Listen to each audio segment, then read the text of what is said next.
ouvindo a Rádio Sofrosine.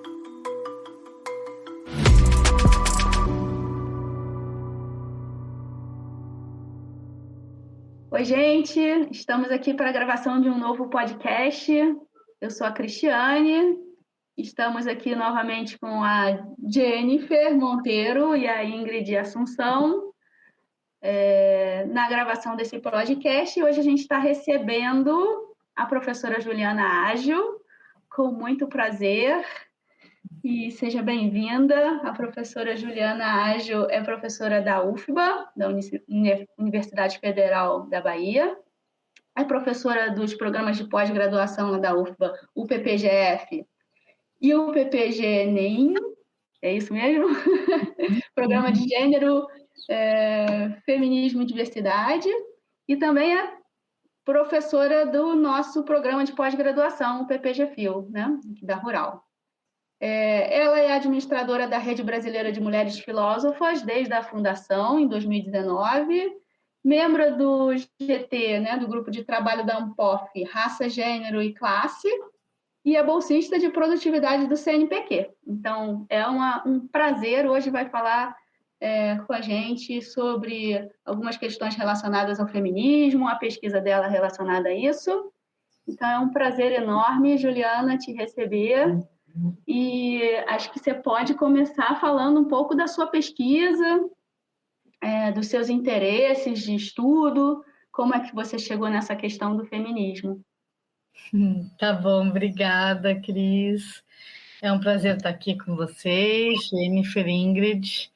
E, bom, admiro já essa proposta de fazer um podcast, porque eu acho que isso faz uma difusão muito interessante do conhecimento filosófico para sair da bolha acadêmica e se espalhar na sociedade.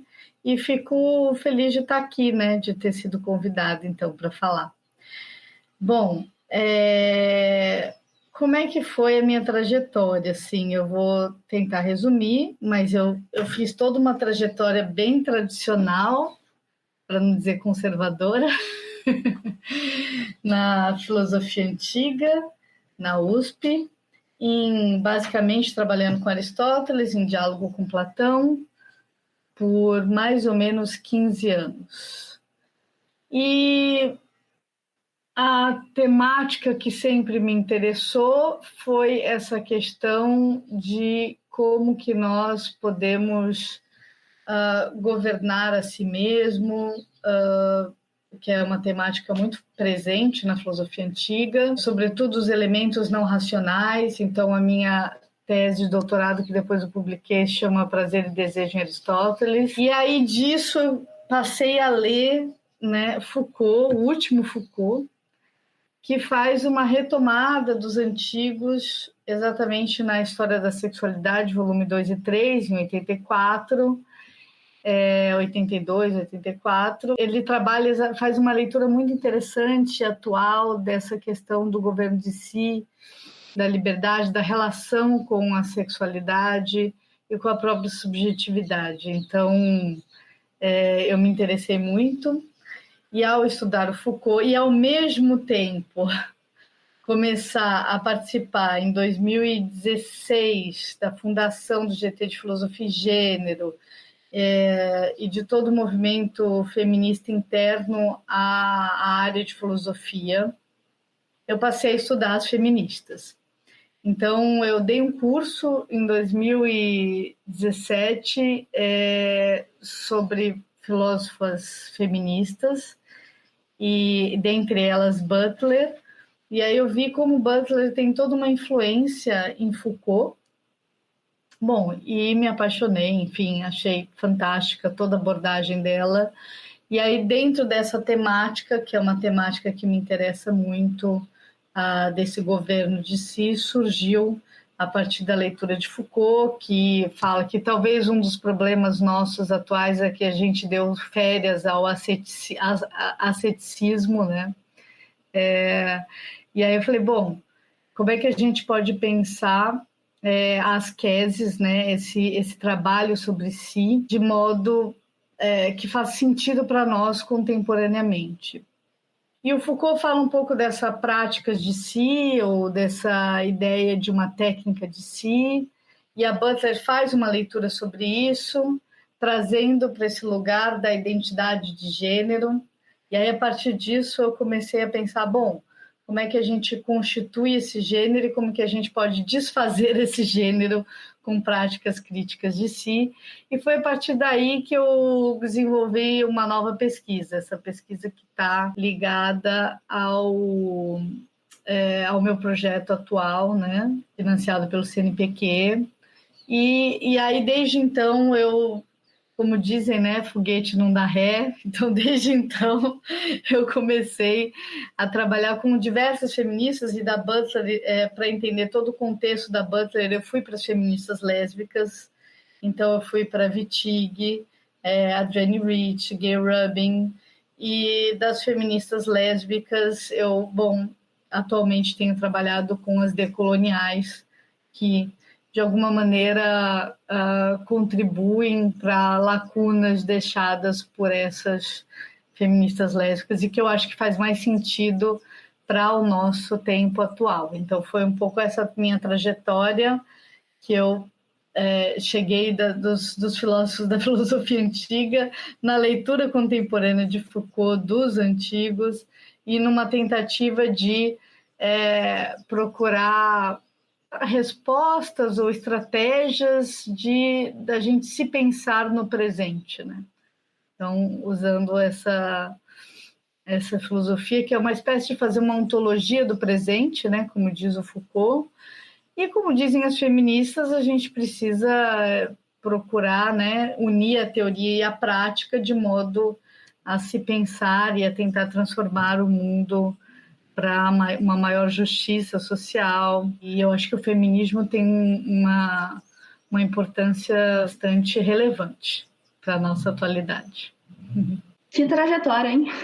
Trajetória e tanto. Incrível. Então, e hoje você vai falar um pouco dessa questão aí, desse ponto onde você chegou? É isso que você elegeu, o feminismo decolonial, né? Sim. Interessou essa questão aí que você colocou na sua fala, de que você achou que esse feminismo, ele de alguma maneira tinha uma coisa a mais, né, do que o feminismo das lésbicas. Então, eu queria que você falasse um pouquinho sobre isso. Tá. Eu acho que é bem interessante, porque, veja só, eu acho que a partir do feminismo lésbico e do feminismo decolonial, a gente pode revisitar o conceito de gênero, né? Elas fazem uma crítica importante ao feminismo hegemônico branco euro-norte-americano. Basicamente, tem um grande problema, que é a ideia de que você vai analisar o gênero por ele mesmo, como um problema circunscrito a ele mesmo. E o gênero não pode ser pensado como separado das outras categorias sociais, né?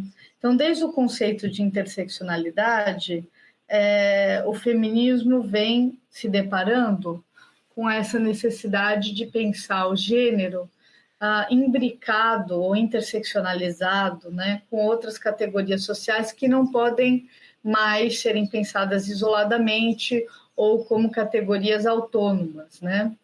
Então, esse feminismo hegemônico, digamos assim, branco, primeiramente desconsiderou o elemento de raça, desconsiderou desde o início da chamada primeira onda, né? Eu mesma nem acho tão interessante essa divisão em ondas, mas eu vou adotar isso aqui para a gente por questões didáticas. Não acho interessante porque se desconsidera basicamente o feminismo negro, né?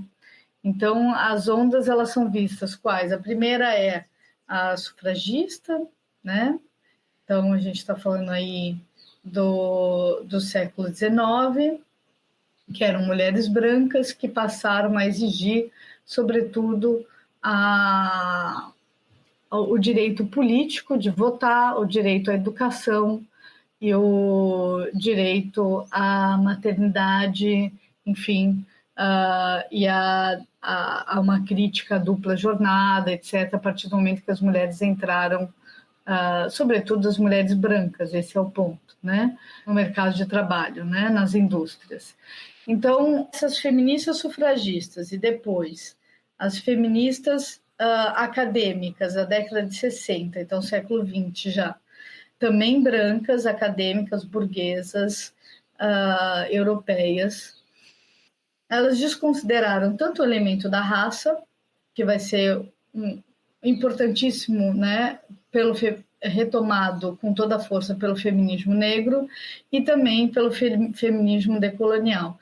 E desconsideraram o elemento da heterossexualidade na determinação do gênero. Então, a ideia atual, que eu, né, acho importante resgatar, é essa imbricação de gênero, raça e sexualidade e classe também. Então, esse feminismo branco, ele foi hegemônico, ele foi acusado de não levar em conta o elemento da sexualidade pelo feminismo lésbico, isso na década de 60, 70. Os principais textos são da década de 80, Adrienne Rich, que fala da heterossexualidade compulsória e a existência lésbica, e depois da Monique Wittig, né, mais ou menos na mesma época, em 80, que fala do pensamento straight, né, o hétero. Só que o problema é que depois, né, se a gente for ver esse feminismo lésbico feito por essas mulheres, né, esses, digamos assim, que entraram ganhar uma visibilidade grande, que é a Adrienne Rich, Gay Rubin em 75, depois a Adrienne Rich e Wittig em 80 e posteriormente Butler, né, final de 80, década de 90, sobretudo, né, problemas de gênero que marcou bastante, elas são feministas brancas do norte global. Então, é evidente que existe aí uma falha, né, importante, que é, né, o feminismo lésbico não ter considerado a heterossexualidade como sendo estruturada no poder colonial e as suas implicações na constituição do gênero a partir dessa leitura crítica que o feminismo decolonial vai trazer. Então, o que é importante, a meu ver, né? Que, ao mesmo tempo que o feminismo lésbico vai acusar o feminismo da segunda onda de desconsiderar a heterossexualidade, a Wittig vai dizer é um feminismo praticamente heterocentrado. Ela diz isso. O elemento da heterossexualidade não entra em questão na constituição de gênero, né? E aí as feministas decoloniais, sobretudo a Maria Lugones, que é uma feminista argentina de ascendência indígena, ela vai cunhar o termo feminismo decolonial. Então, isso nos anos 2000, tendo em vista que ela está inserida nesse movimento de 92, que é o movimento decolonialidade, modernidade, racionalidade, dos intelectuais latino-americanos, como Quijano, e ela se baseia em Quijano, Aníbal Quijano, que formula o termo colonialidade do poder para formular o que ela chama de colonialidade de gênero. Então, o que a Lugones vai fazer é muito interessante, porque ela vai dizer, olha, na modernidade, a gente não pode, nesse contexto da modernidade, a gente não pode ler o gênero se não for em termos raciais. Então, a própria heterossexualidade, que de fato estrutura a constituição do gênero, afinal, não se nasce mulher, é verdade, torna-se, como diz a Beauvoir, mas torna-se para quem? Por quê? Para os homens, dentro de um regime heterossexual, que a Butler vai chamar de heteronormativo, que não é simplesmente uma prática sexual, e esse é o ponto radical, eu acho, do feminismo lésbico, né? A heterossexualidade, ela não é vista como uma prática social, ela é vista como uma instituição política, posteriormente pela Adrienne Rich, depois posteriormente como um regime político, e um modo de pensar, portanto, existir, que a Wittig vai, né, pontuar. Só que não é simplesmente um modo de existir dissociado da raça, do elemento racial. Já que a ideia de raça, como coloca Quijano e outros, já vários pensadores negros já falaram isso, né? Desde Du Bois fala isso no livro A Alma do Povo Negro. É impressionante. Esse livro foi publicado em 1900 e ele diz: o grande problema do século XX é um problema de linha de cor. Então, ele já está falando isso no início do século XX. Então, o que esse movimento latino-americano decolonial do final do século XX está falando é algo que já foi dito no início do século, né? Então, é importante que a ideia de raça ela é vista, então, como uma ficção poderosa de subordinação de um grupo por outro dominante, que são os colonizadores brancos europeus. Então, a ideia de raça ela foi criada justamente com essa função de estabelecer uma hierarquia binária entre aqueles que são brancos e aqueles que não são brancos. E nessa hierarquia binária existe uma valorização daqueles que seriam considerados humanos, as pessoas brancas, e daqueles que seriam animalizados, considerados não humanos, que seriam as pessoas não brancas que foram colonizadas. Então, basicamente, negros africanos trazidos para o continente latino-americano e, quer dizer, americano, inclusive nos Estados Unidos, né? E a população indígena, né? Nativa daqui. E o que acontece é que essa população ela é lida a partir de uma identidade social que homogeneiza esse grupo, ou seja, são índios, não importa a língua, não importa a diversidade cultural, são todos índios. E também a mesma coisa, não importa a etnia, a diversidade cultural e a língua, são todos negros. E esse tipo de categoria, de categorização, ela existe a serviço da colonização, então, da subjugação. Então, o gênero, ou seja, a mulher, ela vai ser lida diferentemente. É o que a Lugones vai falar. Olha, tem dois sistemas de gênero completamente diferentes. Um é para as brancas europeias colonizadoras, que certamente sofrem heterossexualização, subjugação, violência de gênero, nessa relação binária, homem-mulher, né? Mas é completamente diferente o gênero como ele é lido aqui nas Américas, né? Na América Latina, durante a colonização. As mulheres não serão vistas sequer como mulheres aqui.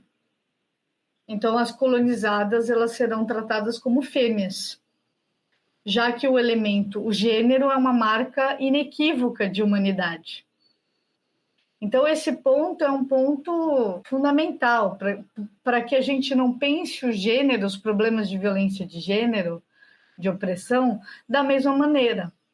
Então, uma coisa é pensar para as colonizadoras brancas europeias, como diz a Lugoni. Outra coisa é pensar para as colonizadas indígenas, negras, africanas, etc., que foram trazidas, no caso, as africanas, aqui na América Latina. Então, é um outro sistema, eles não vão importar o mesmo sistema. Ou seja, eles vão privar as mulheres, né? As mulheres, né? Essas pessoas daqui, né? Nem são consideradas pessoas, esse é o ponto. Vão ser privadas do gênero, não vão ser consideradas mulheres, porque elas vão ser desumanizadas completamente. E se elas fossem consideradas mulheres, elas seriam consideradas humanas de alguma maneira, mesmo que inferiores aos homens, mas humanas. Então, é um ponto, é uma ideia, é uma violência, né, que não pode estar dissociada do elemento da raça. Então, quando você vai racializar, né, essas pessoas vindas, né, trazidas, né, as pessoas negras, escravizadas e indígenas. Então, ao racializá-las e ao estabelecerem as categorias indígena, né, Índia, né, são índios e são negros, e desumanizá-las, você, dentro desse sistema colonial, você estabelece aí uma violência tão brutal que não dá para comparar o que uma mulher, né, indígena, negra, não branca, sofreu com o que uma mulher branca sofreu, né, nesse período do início da colonização. Mas, posteriormente, quando essas mulheres passam a ganhar o estatuto, quando essas pessoas, as fêmeas, né, como diz a Lugones, elas passam a ganhar o estatuto de mulher, ainda assim há uma discrepância enorme na violência. Por quê? Porque está associado o elemento da raça aí. E aí, como Quirrano, Lugones, e a gente pode trazer também Lélia Gonzalez, Sueli Carneiro, daqui do Brasil, dizem, raça precede gênero. Então, essas pessoas, né, que vão entrando, vão ganhando esse estatuto de mulher por serem negras e por serem indígenas, por não serem brancas, vão sofrer uma violência muito maior. Ou seja, vai ser reatualizado no seu corpo, na sua existência, essa violência brutal de desumanização. Então, elas não vão ser violentadas apenas por serem mulheres, elas vão ser violentadas por serem não brancas. Então, esse é um elemento bem importante. Sim.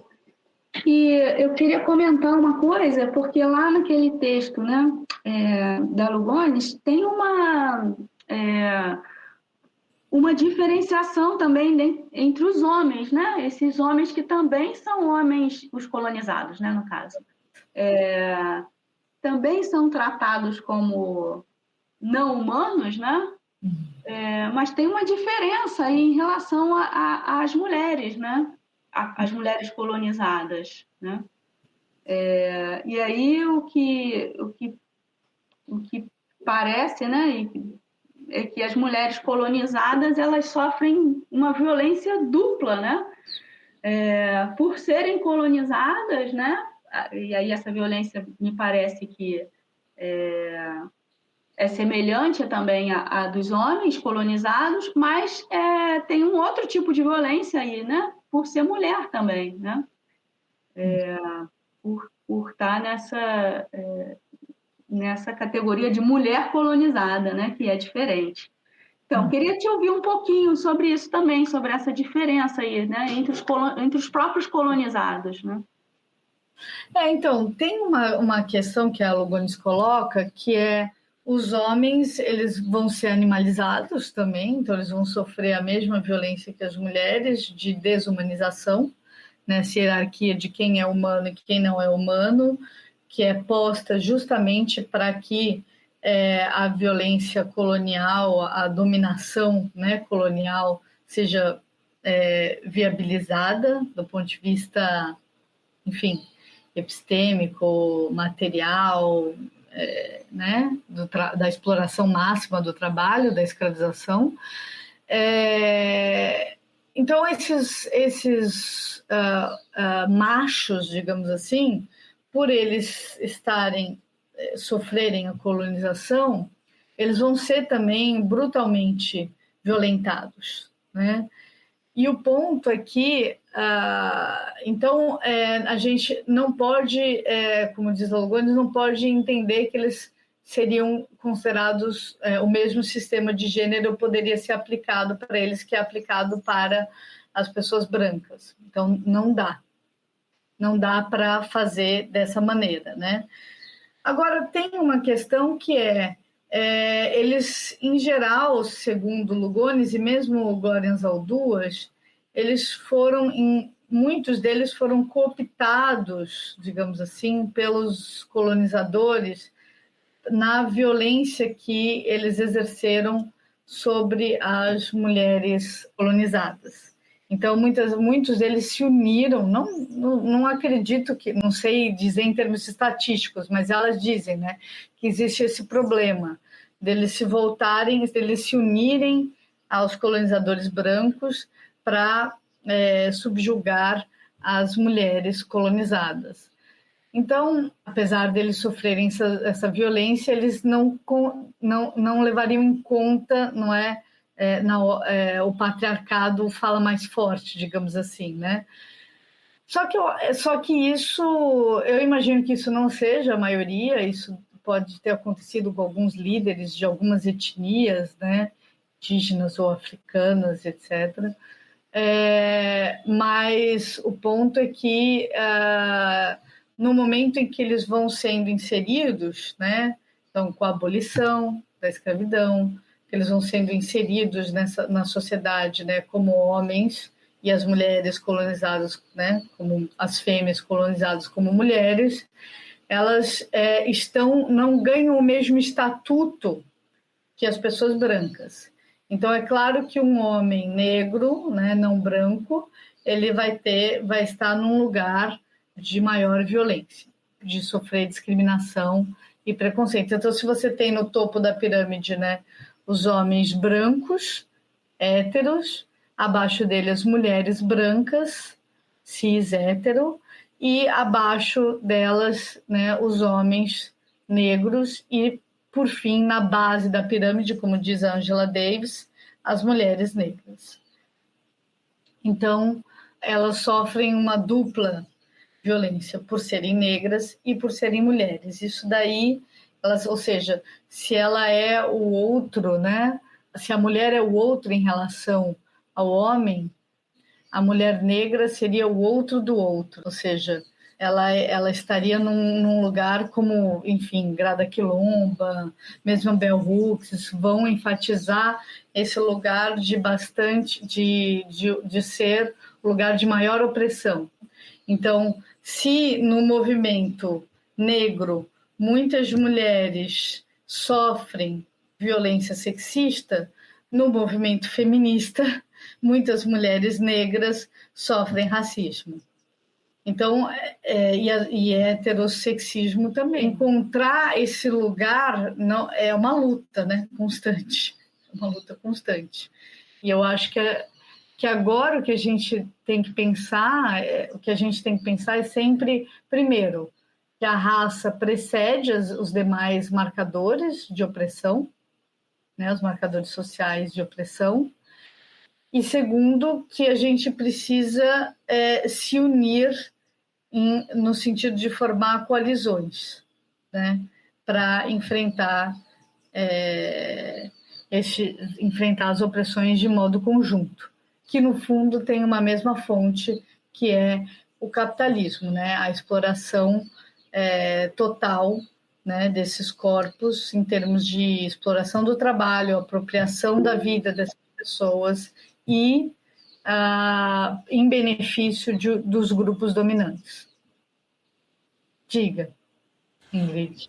Essa questão da heterossexualização em corpos não brancos é sobre ser feminina, performar uma feminilidade? Não, porque a heterossexualização, o que significa isso? Significa você se tornar mulher para os homens. E esse tornar-se mulher não é simplesmente você ser feminina. É também, em termos estéticos, em termos de comportamento, afetivos e sexuais, não só estéticos, né? Mas significa muito mais do que essa subordinação, digamos assim, essa submissão feminina que a gente, né, pode resumir. Significa é um pouco maior que isso. Significa você viver em função ou a serviço ou em benefício dos homens. Então, o seu corpo, a sua mente, a sua vida, o seu tempo, que são coisas imensuráveis, porque a força de trabalho é mensurável. A gente pode medir uma quantidade, né, de força de trabalho que vai ser vendida e explorada pelo capitalista, mas isso é comensurável.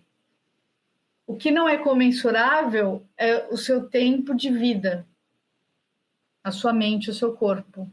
Então, tudo isso, a mulher ela vai ser heterossexualizada na medida em que ela vai se tornar, como dizem as feministas materialistas, uma classe, né, de sexo em benefício dos homens.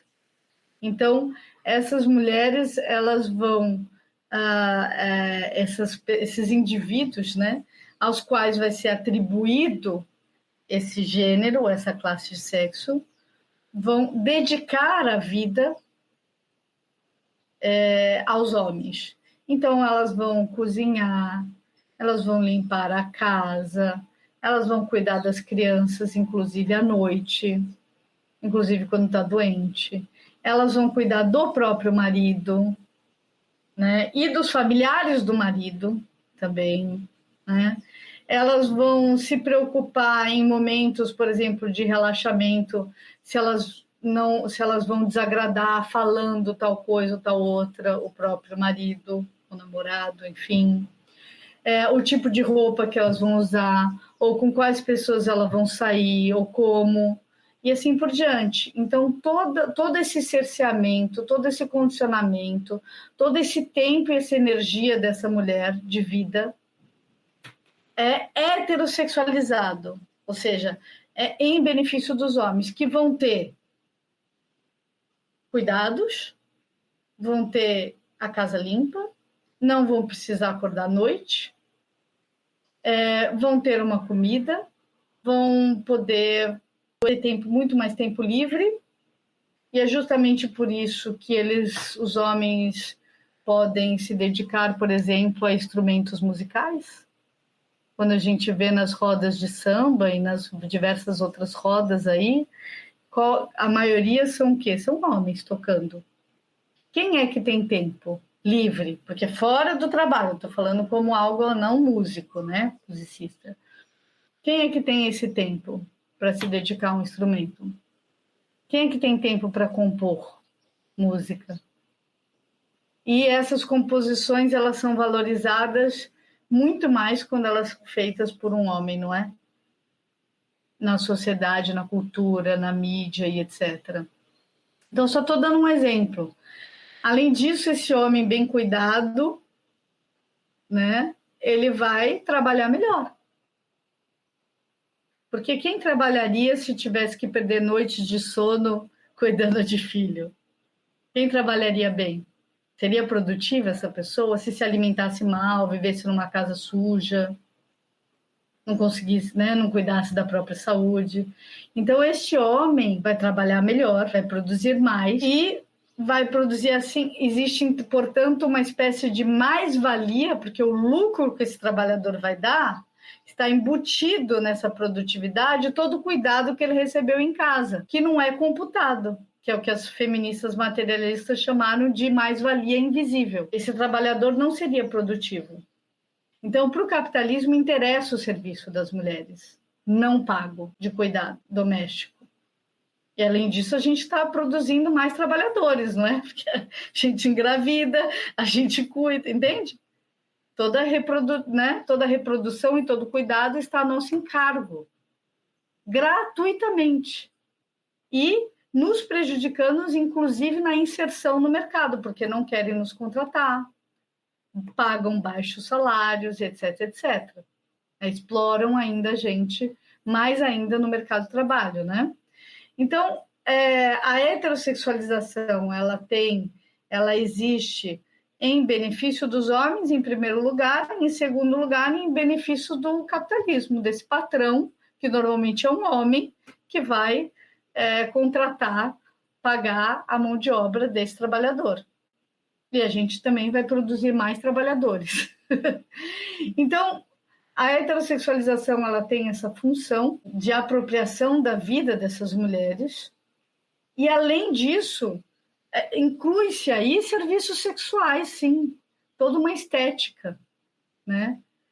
Toda uma cultura em que as mulheres elas foram criadas para agradar os homens, em que as mulheres têm muita dificuldade de desagradar do ponto de vista afetivo e sexual, né, os homens.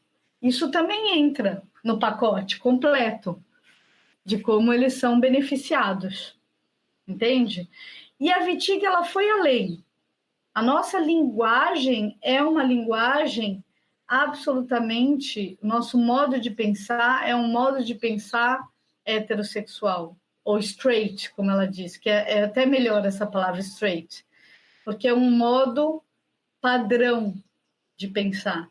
A nossa linguagem usa o binarismo de gênero, o plural é sempre no masculino. Quando a gente vai indicar... Vou dar um exemplo bem simples. Você vai indicar um serviço, né? Alguém te pergunta, já pergunta assim, você pode me indicar um dentista? Já está falando no masculino, de cara. A ideia de que o neutro e o plural estão ligados ao masculino na linguagem determinem muito, favorece muito os homens do sexo masculino, de sujeitos do sexo masculino. Então, imediatamente você pensa primeiro no quê? Quando alguém te fala, você pode me indicar um dentista? Você pensa num homem em primeiro lugar. Então, esse dentista homem, vai ter muito mais clientes, em geral. Além de uma ideia de credibilidade da figura masculina. Então, a gente tem uma linguagem binária, feita de maneira com categorias binárias e universalizadas nesse sentido e essencializadas. Então, também a nossa dificuldade de sair desse binarismo das categorias, não só na nossa linguagem, mas as categorias que a gente usa, que estão num lugar, um lugar que não é passível de questionamento, porque, bom, existe o sol, a lua, a estrela, o rio, a chuva, o homem e a mulher, dados da natureza, ninguém questiona. Esse modo de pensar, de produzir categorias, esse pensamento dualista e binário, em termos de categorias essencializadas e universais, é ele mesmo produtor de opressões. Isso se chama pensamento straight. Então, a heterossexualidade não é vista em termos sexuais, está muito mais além disso. É um modo de pensar, em termos de categorias binárias universais. E é justamente esse binarismo que está no cerne das opressões. Por que diabos existe a gente lê os corpos de maneira binária? Se eles são tão diversos, se, como disse, né, Lugones e vários outros aí, queers, inclusive trans, a cada 100 nascidos, um é intersexo, por exemplo. Por que a gente não estabelece nessa cultura dominante ocidental um terceiro gênero, por exemplo? Não é? A gente precisa sustentar o binarismo. Por quê? Porque o motivo pelo qual o binarismo tem que ser sustentado é que, ao estabelecer categorias mais ou menos humanas, mais ou menos valorizadas em termos intelectuais, em termos, né, laborais, os homens brancos ficam nesse lugar de poder, de maior valorização. Então, eu divido homens e mulheres. Pronto. Para quê? Para que eu faço essa divisão? Se não para dizer que as mulheres devem cumprir determinados papéis em benefício dos homens. Para que a gente divide brancos e não brancos? Se não para que as pessoas não brancas devam servir às pessoas brancas. Se não para dizer que elas são inferiores. Então, as categorias, a maneira de ler o mundo em termos binários, só tem uma função: oprimir. Justificar, portanto, a heterossexualização e colonização. racismos e etc. Capacitismos, homofobias e assim vai. Não sei se eu te respondi, Ingrid. Respondeu sim, obrigada. Jennifer, você teria alguma questão para colocar? Eu tô achando incrível ainda, não apareceu nenhuma dúvida, mas assim que eu tiver alguma questão, prometo que eu coloco. O que eu ia comentar é que como essas questões, assim, elas estão desde sempre, né, fazendo parte do pensamento, né? Porque teve uma época que eu estudei um pouco alguns antropólogos lá do início, né, século XIX, enfim, porque me interesso pela essa história antiga, né, inclusive religiosa, né, dos povos antigos, essa manifestação diante do sagrado, enfim, essa relação entre ciência, religião, pensamento, né? Teve uma época em que eu estava interessada nisso, como lá no século XIX, né? O tratamento era bem esse, né? De que o primeiro uniformizado, como você falou, né? Era os indígenas, né? Os povos de uma determinada região, como se tudo fosse igual e, claro, dentro dessa categoria binária, né, dos civilizados e não civilizados, né, dos racionais e dos irracionais, né, dos humanos e dos não humanos. E que, como é que depois, né, assim, da virada do 19 para o 20, os pesquisadores que tentaram mudar um pouco essa chave, né, e perceber que não, esses povos têm um outro tipo de racionalidade, né? A gente não pode dizer que é irracional, mas é uma racionalidade diferente, enfim. Eles, mesmo de certa maneira contrários, né, a essa ideia desmerecedora, né, do século XIX em relação a esses povos, eles de alguma maneira também reforçavam, né, essa ideia, porque de certa maneira continuava dentro de um binarismo e certamente continuavam a tratar tudo muito homogeneizado, né, de forma muito homogeneizada, sem perceber as particularidades de cada região, de cada povo, né. Então, como que eu estou comentando isso para dizer como que é difícil, né, lutar de dentro do sistema, né? Porque a gente acaba interiorizando, né, muitos desses modos de pensar e quando vai lutar contra esse modo de pensar é sempre a partir do próprio modo de pensar, né? E acaba trazendo categorias assim para dentro do discurso, né, e contra as quais a gente quer lutar. E esse exemplo que você deu da linguagem é incrível, né? Porque tentando pensar um pouco historicamente no domínio, né, masculino das profissões, né, e da divisão mesmo, né? A mulher era aquela que trabalhava em casa e o homem, né, quer dizer, era o que ia, saía, né? Que trabalhava fora, que tinha uma profissão de fato, né? Essas coisas assim. Então, a questão da linguagem, né, era sempre o médico, né? O dentista, né? Porque a mulher não era formada, né? A mulher não tinha uma profissão, né? E isso ficou, né? Assim, mesmo com a emancipação, né, das mulheres, isso continuou presente na linguagem, essa marca do gênero, né? Então, e é uma coisa muito determinante mesmo, né? A gente falar que é o médico, o dentista, e é isso mesmo, a gente pensa logo, né? No profissional do sexo masculino, né? A gente não pensa na do sexo feminino, né? E isso é muito determinante e muito desafiador também, né, para a gente. Pois é, nesse exemplo de um dentista, eu mesmo, quando fui pedir indicação, eu olhei para mim mesmo e falei, poxa, mas eu já estou usando masculino aqui. Eu já vou induzir uma resposta nesse lugar, né, de um dentista homem. Eu falei assim, cara, então eu vou fazer uma coisa diferente. Eu vou perguntar, eu gostaria de... Alguém tem uma dentista? E aí eu usei o feminino, entende?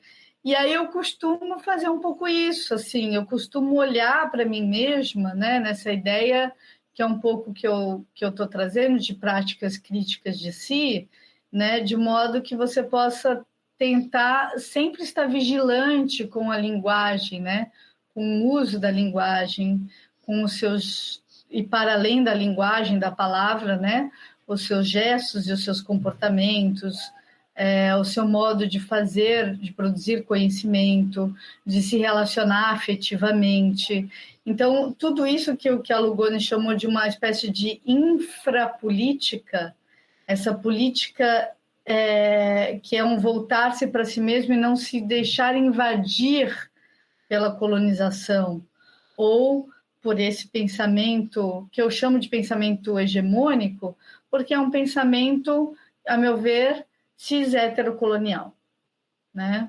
Então, esse pensamento que é binário, esse pensamento que é totalitário, universalizante, nesse binarismo essencialista, que, a meu ver, é absolutamente antifilosófico, porque não é um pensamento que se abre para a refutação, para o questionamento. Ao contrário, é um modo de operar dominante que faz com que a gente reproduza, sem pensar, essas categorias e faça uma leitura de si e dos outros a partir disso. E até, então, essas coisas elementares do dia a dia. Então, uma ideia que o Quijano coloca, a gente precisa descolonizar o nosso imaginário. E aí, como uma pessoa branca que sou, eu preciso estar o tempo todo vigilante à minha linguagem, ao meu modo de me colocar no mundo, para não reproduzir racismo, já que o racismo é estruturante no nosso modo de ser social e, portanto, no meu modo de ser, por mais que usufruo de privilégio branco. Então, eu não posso, não estar atenta a isso. E como já disse Sueli Carneiro, né, não basta não ser racista, eu preciso lutar contra o racismo junto, estar junto de alguma maneira. Então eu não consigo, não é possível, a meu ver o feminismo como uma luta isolada das mulheres contra a opressão de gênero. Não dá mais. A gente tem que pensar o feminismo aliado a esses elementos, né? Porque quando a gente pergunta, né, você pode me indicar um dentista? A primeira figura que vem é de um homem branco dentista.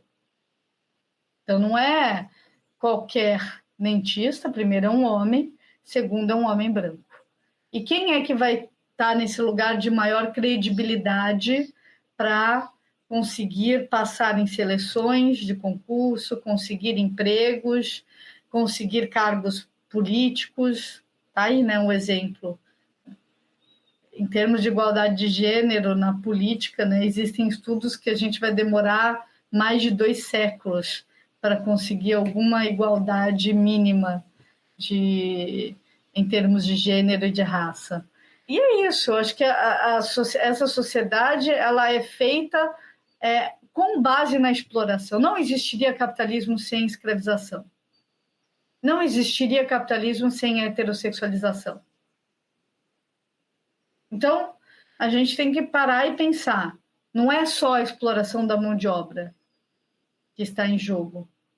Não é só a divisão social do trabalho que está aí. É uma divisão racial, sexual, social do trabalho. E é uma apropriação e exploração desses corpos não brancos e não masculinos, num nível, como a gente vê, né? Num nível absurdo. Então, eu acho que a gente precisa tanto realizar essas práticas críticas de si, que é uma espécie de descolonização de si mesmo, então da própria linguagem, do próprio modo de pensar, mas também por fazer práticas de coalizão. Então, se unir, né, aos demais movimentos sociais para a gente lutar, ainda nessa democracia liberal que a gente vive, por direitos. Ainda acho que a gente, né, A gente ainda aposta nessa possibilidade, pelo menos é isso que nós temos agora, né? Tentar radicalizar a democracia, né? Ou apostar numa democratização radical, o que significa que a gente não quer mais favorecimento de pequenas famílias que são donas da grande fortuna do mundo e uma grande maioria de explorados, né? Que é o que a gente vive. E um mundo que está praticamente acabando, né? Porque também uma ideia capitalista de que os recursos naturais são inesgotáveis, que a gente pode... E eu acho que esse é um elemento que também entra na pauta, né? Que a gente também tem que levar em conta, que é qual é a nossa relação com a natureza, porque a gente já estamos numa situação que eu lembro que na minha época de escola a gente pensava quais são as espécies em extinção, e agora a gente pensa que nós estamos com risco de extinção e que o planeta vai desaparecer, né? É uma outra ordem de pensamento, né?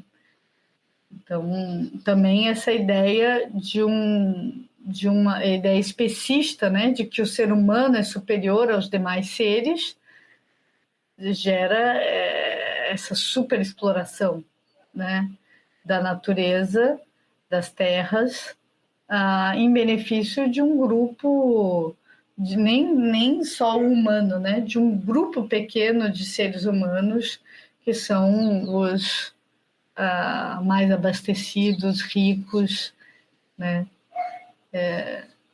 por meio dessa exploração, então, da natureza e dos corpos não brancos e não masculinos. Uma coisa que você falou anteriormente com a Rosa, com a Ingrid, foi essa questão do tempo livre, que acabou me remetendo muito a Aristóteles com a questão do ócio, e como ainda era uma sociedade muito restrita e essa questão do ócio não abrangia para todos, e como isso ainda está presente hoje em dia. Pois é. Então, uma ideia bastante classista, né, elitista, de que faz filosofia aquele que tem tempo livre. Só que ele tem tempo livre por quê? Porque tem escravos trabalhando para ele. Tem pessoas escravizadas trabalhando. Então, uma ideia que Aristóteles tira olhando para a elite sacerdotal egípcia que pode produzir matemática porque tem tempo livre. Mas tem tempo livre por quê? Então, em nenhum momento isso foi colocado em questão, né? Por que alguns poucos, uma ideia aristocrática, eles eram aristocráticos, né? Aristóteles, Platão e outros. Então, eles têm tempo livre para filosofar. Eu acho que essa é uma ideia muito... que já foi questionada, mas que não tem como a gente mudar completamente se a gente não mudar, não pensar em condições objetivas e materiais, que é essa mesma, né, de ter tempo, de ter uma vida assegurada do ponto de vista mínimo de moradia, de alimentação, de saúde, para poder produzir, filosofar, né? Produzir arte, produzir cultura, né? É claro que a gente vai encontrando as brechas, né? E tentando produzir em qualquer lugar que seja possível, né? A própria Virginia Woolf diz, né? As mulheres precisam de um teto todo seu para produzir. As inglesas do século XIX, as escritoras inglesas, né? Reconhecidas aí, né? Como grandes escritoras, elas precisavam escrever, sendo interrompida constantemente pelas crianças, mas não vamos deixar de dizer que elas tinham governantas. Então, elas tinham um pouco mais de possibilidade para escrever. Da mesma maneira que as mulheres brancas, né, muitas vezes conseguem escrever e produzir, etc., porque a emancipação das mulheres brancas está atrelada à exploração da mão de obra das mulheres não brancas, domésticas. Diga, Ingrid. Eu acho que você já até falou sobre essa questão da mão de obra não branca. É porque enquanto as mulheres brancas tinham o privilégio de estar em casa, ter até um certo tempo livre, era muito por causa do trabalho das mulheres negras. Então, tipo, o trabalho, ele era direcionado para a pessoa que não era vista como humano, né? Exato, não é? Que está nesse lugar, nessa estratificação social, né, geracional, que é fruto do racismo, né? Então, assim, da colonização, do racismo, enfim, da sociedade capitalista racista. Então, eu acho que é isso, é um grande problema, né? E Angela Davis já falou, né? Emancipação é ter mais tempo livre, mas quem é que faz os serviços? Então, a gente paga, a grande solução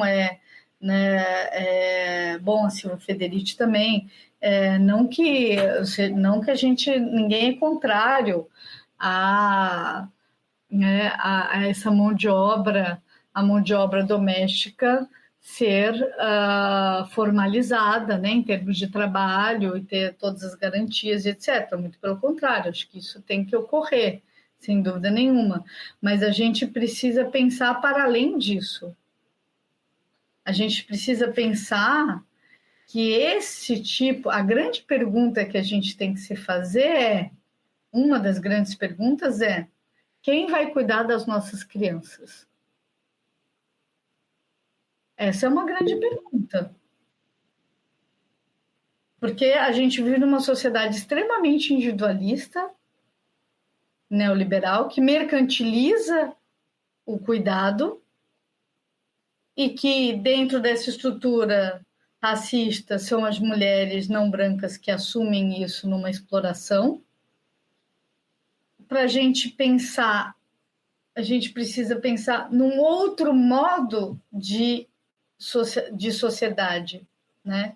Não apenas um Estado que forneça educação básica, de qualidade, integral, gratuita.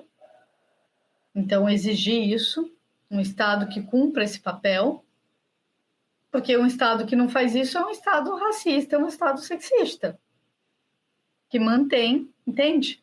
Esse trabalho sendo feito pelas mulheres, e sobretudo pelas mulheres não brancas. E numa sociedade que possa se reinventar em termos de cuidado mais comunitário. Porque não é só a função do Estado, mas também da sociedade civil se reinventar. E estabelecer laços comunitários em que esse cuidado seja compartilhado e não seja mercantilizado. A gente está bem longe disso acontecer nessa sociedade ocidental, capitalista, individualista. Mas eu acho que a gente tem que ir nessa direção. Jennifer, você queria falar, Jennifer? Tá. Que você tinha falado dessa questão das crianças e acabou me remetendo a Lélia quando ela fala da figura da mãe, que vai ser a mãe de leite e afim do livro dela. Eu só queria fazer esse comentário. Se você poderia falar um pouquinho dessa questão também.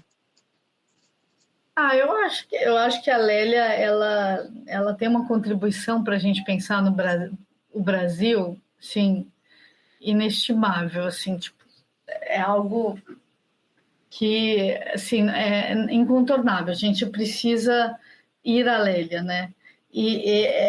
Então as mulheres, né, essa grande mãe, né, preta, como ela diz, que é, né, o Brasil um país bastardo com uma mãe preta que é denegada, né, na sua função, porque a gente vive um racismo por denegação.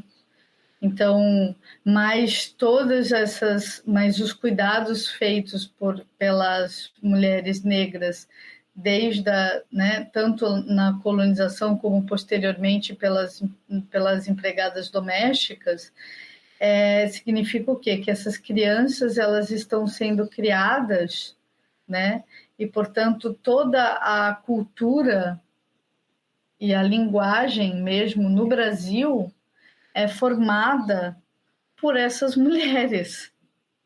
Então, elas fazem parte do que ela chamou de um grande inconsciente, né? Ou seja, inconsciente por quê? Porque a sociedade racista brasileira insiste em denegar, né, aquilo que nos constitui. Então, todo modo de falar, que ela, né, denomina de pretuguês, foi ensinado, né, pelas mães pretas para as crianças brancas, né? Então,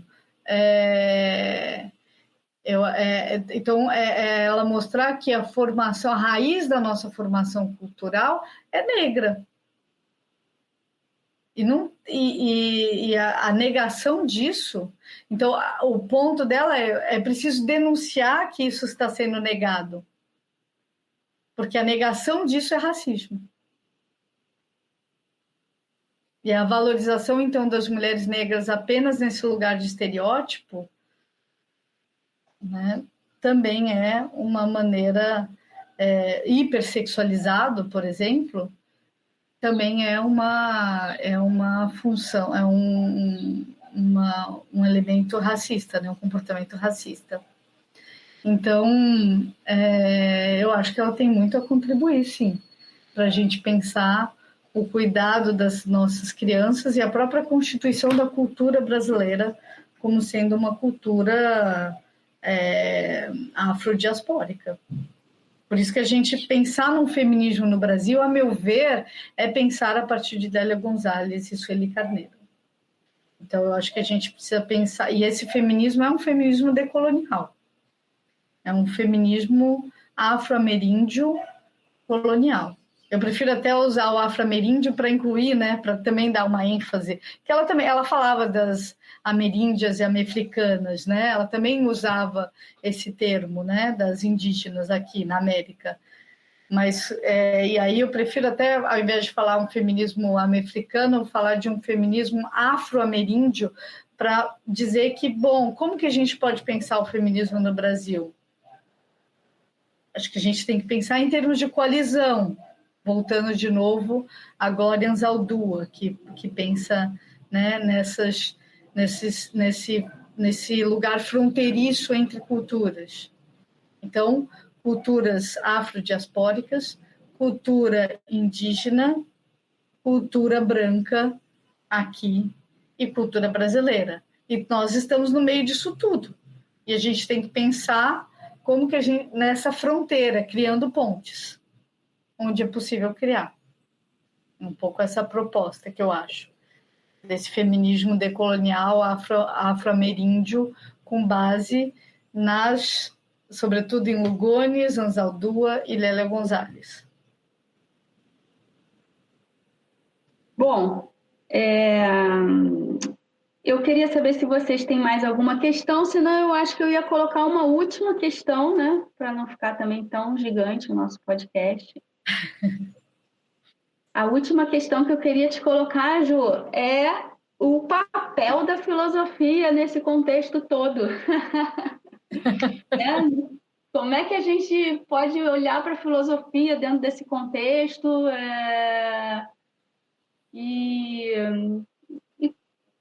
o papel dela mesma, né? Como é que ela pode agir? Como que nós, né, que estamos na filosofia, podemos agir dentro desse contexto, né? Questão espinhosa, né? Mas é um espinho, digamos assim, que a gente precisa encarar. Eu acho que já não dá mais, foguete não dá ré. Então, assim, não dá mais para a gente ignorar, não é? Essas demandas, que é uma demanda muito da nossa atualidade, uma demanda que também nos chega pelos discentes, né? A gente precisa se pensar nesse mundo diante dessas opressões todas e possibilidade de resistências também. Então, a filosofia ela não pode estar mais encastelada, né, num lugar que não pensa a atualidade. Só que a gente pode pensar a atualidade a partir de diversos lugares, e eu fiz isso a partir da filosofia antiga. Então, eu acho que a gente não... a filosofia, eu acho que ela pode ser pensada, como disse Foucault, uma caixa de ferramentas, né, conceituais, para a gente fazer uma teoria que faça sentido para o presente, e que possa ser usada, inclusive, como instrumento de resistência, de transformação do modo de pensar, do modo de existir, instrumental para as nossas lutas, e não mais dissociar teoria e prática. Então, a meu ver, a filosofia ela é múltipla, só que na sua multiplicidade, ela não... ela se fez de um modo hegemônico que excluía essas temáticas sistematicamente, né? Então, essa exclusão ela foi denunciada num dado momento. Ela falou, não, a gente, nós mulheres, não só a gente quer entrar, né, no corpo docente, negros, indígenas, etc., também, mas a gente quer também que esses assuntos ganhem um lugar filosófico de importância e sejam lidos como um lugar filosófico importante. Então, a filosofia ser pensada não apenas como uma história da filosofia, mas como questões, né, do pensamento, temas e questões do pensamento que fazem com que fazem sentido para nós aqui e agora.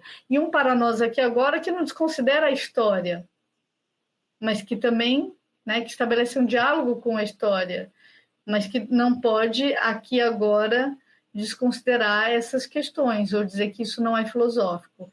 Então, eu acho que essa abertura que a gente está forçando, quase que dando um pontapé na porta para ela abrir, né, com tudo, né?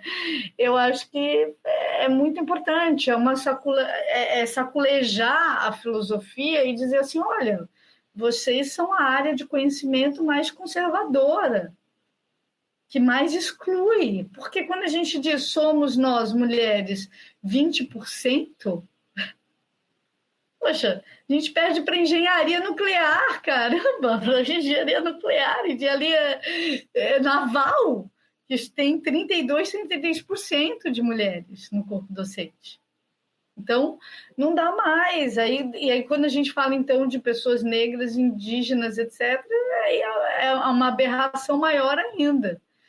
Então, a gente quer estar nesses lugares, a gente quer estar na história da filosofia, nos currículos, nas ementas, e questões assim também serem tratadas como questões filosóficas. Quando eu trago Monique Wittig, Lugones, elas não estão nesses lugares. A Monique Wittig era literata, militante, não estava num lugar institucional da filosofia. A Butler é professora de retórica, teoria literária, uma grande pensadora. Então, a ideia de que a filosofia é definida a posteriori pelo seu lugar institucional deve ser questionado, né?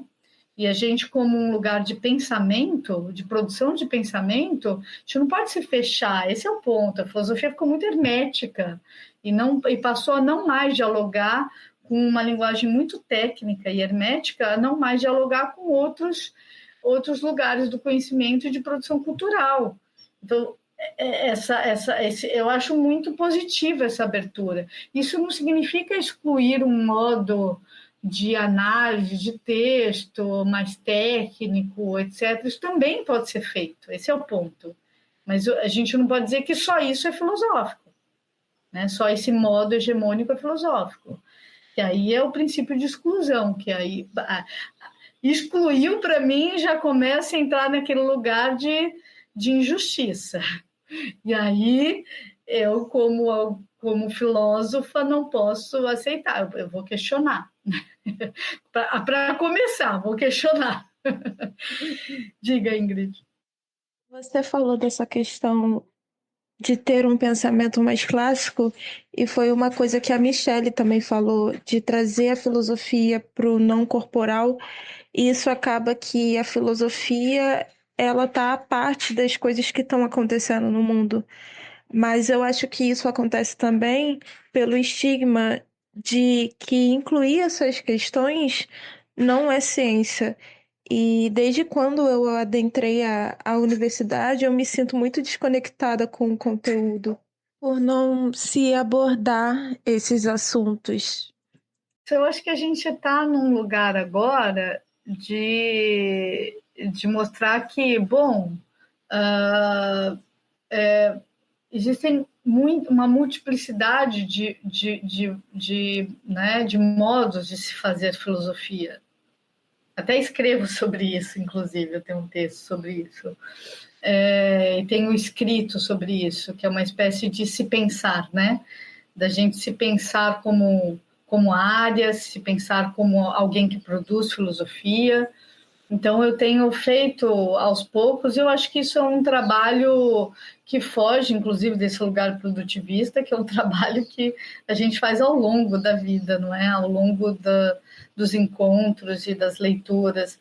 E eu acho que eu tenho ouvido muito isso, sabe, Ingrid, dos alunos, alunas, alunes, né? Poxa, eu não consigo... Eu acho que a filosofia está muito dissociada da vida. Eu acho que a gente fica num lugar que a gente esquece do próprio corpo ou de várias questões. Eu acho que você tem razão. Eu acho que, em geral, sim. Em geral, um bom professor, né, ou um pesquisador, qualquer que seja,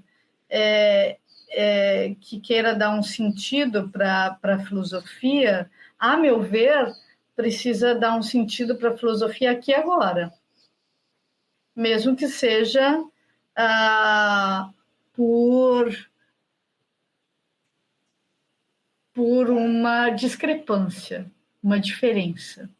Quando eu continuo dando aula, tá? De Filosofia Antiga 2. Vou lá, do Aristóteles, do Epicuro, do estoicismo e do cinismo com uma mulher, que é a Hipárquia. Então, eu incluí uma filósofa, né? Quando eu abordo o cinismo, e dou a metafísica de Aristóteles. Mas quando eu estou dando essas aulas, esses cursos, eu estou mostrando, olha como existe um modo muito diferente de nós de viver a vida. E quando eles estão se perguntando, por exemplo, sobre o bem viver, se a virtude é necessária, se ela é suficiente ou se ela não é suficiente, eu preciso contar com uma dose de boa fortuna, falando aqui de Aristóteles, por exemplo, eu estou pensando em como eles pensavam, mas trazendo, então, a partir desse olhar antropológico, uma distinção do modo como nós pensamos atualmente. E será que não é importante a gente questionar o nosso modo de pensar e de viver a partir desses pensamentos antigos? Acho que é super importante. Acho que faz todo sentido. E é só por isso que faz sentido estudar a filosofia antiga. Por exemplo, entende? A meu ver, faz sentido porque eu me penso aqui agora, como alguém diferente e muitas vezes piores e outras vezes melhor. Então, quando eu vou falar da política de Aristóteles, então essa ciência arquitetônica que vai dar conta do bem viver de todos, mas quem são esses todos? Quem são esses cidadãos para Aristóteles? Está excluindo mulher, está excluindo criança e está excluindo escravos. Então, eu não vou deixar de falar isso, entende? Eu não vou eu não vou colocar debaixo do tapete a misoginia, né, o racismo, esse lugar, né, eugenista dos gregos, que consideravam os bárbaros, né, inferiores e assim por diante. Eu não posso deixar de falar disso. Então, eu não vou olhar para a obra filosófica apenas fazendo análise de texto. Mas eu ensino aos meus alunos a fazerem o que eu chamo, a Marilena Chauí também chama, de uma técnica de leitura estrutural, que não é método, é uma técnica. Eu olho para um texto e eu tenho que dialogar com esse texto, eu pergunto qual é o objeto, quais são os argumentos, quais são os conceitos, qual é a finalidade, o objetivo. Eu divido esse texto em unidades conceituais e dou um título para cada unidade conceitual, que é uma maneira sintética de sintetizar e falar nas minhas palavras o que o texto disse. Eu pergunto para o texto coisas, eu dialogo com esse texto e eu ensino os alunos a fazerem isso, porque isso é uma técnica fantástica, a meu ver. É um instrumental muito importante, didático e poderoso de leitura de texto, com atenção, com profundidade, com questionamento, com diálogo. Então, aí a gente sai do curso de filosofia. Você não sai do curso de filosofia, pronto, virou filósofo. Filósofa. É igual eu falar, acabou o curso de letras, você já é um grande literato. Não vai acontecer isso. Entende? Mas você vai sair com um instrumental teórico, uma técnica de leitura e com conceitos e teorias que vão te armar, literalmente armar, vão te dar uma armadura, né, para pensar esse mundo aqui agora. E aí, para poder, sim, por que não fazer filosofia? Sim, por que não ousar filosofar? Você, eu, todos nós. Tirar esse lugar de ser filósofo e filosofar do Olimpo. Então, é um pouco por aí. Então, Ingrid, eu acho que a partir da resposta da Juliana, a sua desconexão pode ser uma conexão, né? Com o curso também. Usar esse instrumental aí para os seus questionamentos, né? A sua forma de pensar e fazer filosofia. Né? Você quer comentar alguma última coisa, Juliana? Não, só queria agradecer. Eu acho que, poxa, que legal vocês poderem usarem essa ferramenta tecnológica, não é? Para divulgar, assim, o conhecimento filosófico e dando, né, instrumentais para as pessoas, né, pensarem, né, se questionarem, assim por diante. Muito bom. Ótimo, muito obrigada. Então, eu acho que foi maravilhoso, né, esse bate-papo. Só tenho a agradecer. Muito obrigada, Juliana, por nos brindar com essa conversa tão rica, né, tão instigante. E obrigada, Jennifer e Ingrid também, por sempre estarem nesse apoio aí da produção, participando também, né, dessas questões todas. Obrigada, gente, pela oportunidade.